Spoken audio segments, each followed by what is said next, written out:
फरमाया कि अर्ज ये कर रहा था कि इस महफिल में जो आया है वो किसका मेहमान है?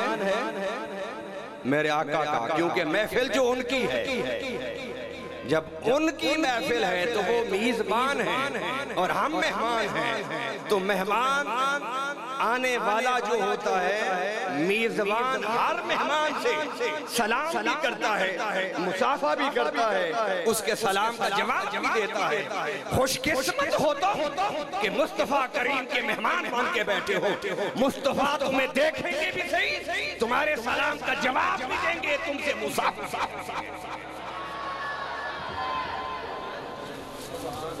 अल्लाह अर्ज ये कर रहा था कि ये वो जिक्र है कि जिस जिक्र का करने वाला कायनात का हर जर्रा है, कायनात का हर वो क्यों कि रब्बुल आलमीन ने कुरान में फरमाया अल्हम्दुलिल्लाह रब्बिल आलमीन, कि तमाम तारीफें रब्बुल आलमीन के लिए हैं।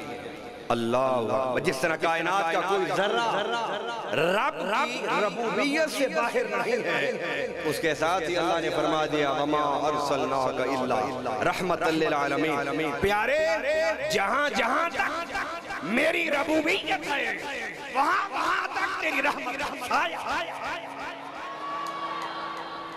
जो मेरे मुस्तफा के साया रहमत से निकलना चाहता है, पहले उसे मेरी रबूबियत से निकलना होगा,